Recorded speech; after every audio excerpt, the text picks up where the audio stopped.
Nation. I'm Jared Claybourn. This is Matt Sheehan, and we're here at the stadium field. We're going to give you an update on this stadium, but before we get to that, a couple announcements going into next week. Number one, prom is coming up next Friday, and promenade. Promenade is going to be in the auditorium this year, kind of new and different this year. The other thing I want to talk about is the hall pass system. So we did launch the hall pass system with our students. It's through an app called Minga. I sent some stuff out last week. I'll send it out again this week.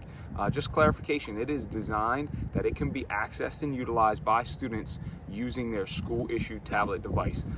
If they chose to use their phone, that's totally optional, but it certainly is not a requirement. It's doing a great job. The main goal here is to keep kids in classes for as amount of time as they can be, because they're losing instructional time by being in the hallways too much. And we're going to make adjustments as we go through it and make different changes that might need to be necessary in the handbook going into next year. So it's kind of our soft launch this year, but we're seeing great results already on that. So, Mr. Sheehan, we're out here on the stadium, and it's beautiful, is it not? Yeah, I mean, we are really thrilled. We always thought Sterling High School had one of the premier fields in not only South Jersey, probably in the whole state of New Jersey. Our facilities are top notch.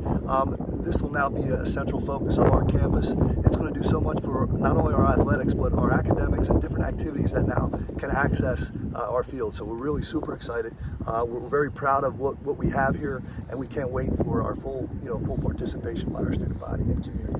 Great. So we're filming here on a Thursday. Currently, the track is accessible, so our track teams have been back on it. Community track members, you're allowed to be on that. We're actually still waiting for the final confirmation to get the clearance on the field itself. We hope to use that by the end of the week, if not first thing next week. So we are asking community and our students to stay off of this for right now, but it really is going to expand access.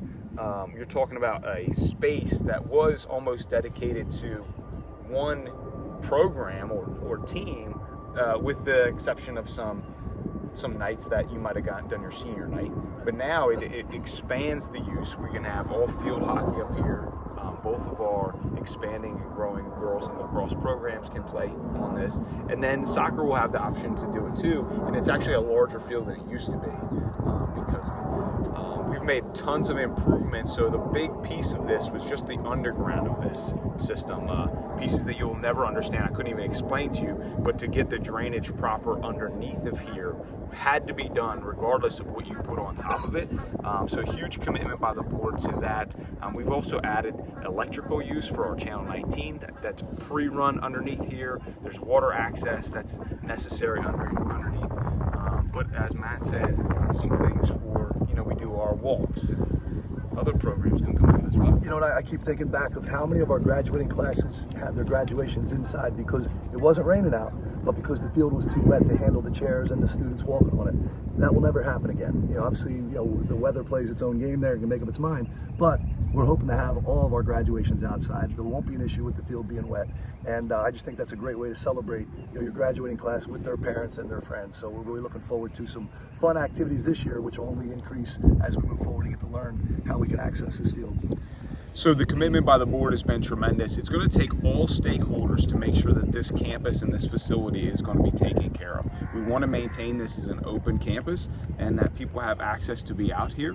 But it's, you got to follow some of the rules. We'll have signs posted out here, no seeds, no chewing gum, and a unique one is like no sugar drinks, right? We don't want red Gatorade stains in the middle of the field. And we'll get used to those things, and we know that everybody's going to love and honor this space so much that we're confident that they're going to do a good job with that. I'm going to say it's a new car.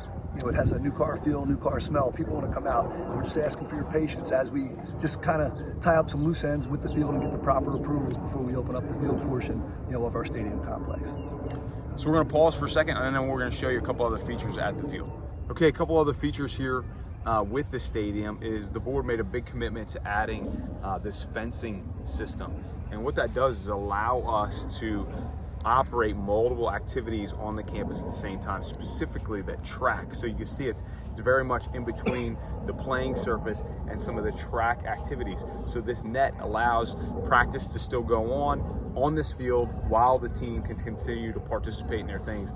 And behind us over here, a lot of the teams warm up usually in the corners. This netting system extends all the way to the 20-yard line, which again continues to protect them from any type of loose balls or anything like that. Right, and this is something that'll only go up for spring sports. In the fall when you have football and field hockey, it's not going to be as multiple use at the same time. It'll be probably one after the other. So these nets will come down, the posts will come down for the fall season and be put up every spring for lacrosse and our track and field. So hopefully you had a chance to see Mr. K's TV-19 drone shots of the stadium.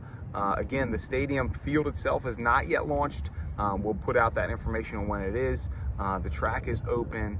And again, thank you to the board and all stakeholders for their commitment to this. And we're really proud to release this and launch this. And if I can add, behind the scenes, Mr. Claybourn, Mr. McCullough, Mr. Manlove, we visited 10, 15 schools, checked out their turf fields, got some thoughts and ideas about what we could do at Sterling High School, and I think we left no stone unturned. I think from the branding to the lines to just everything we've done here, we think is in the best interest of our students and our community. So I want to thank them for their efforts as well. We can't wait to enjoy it.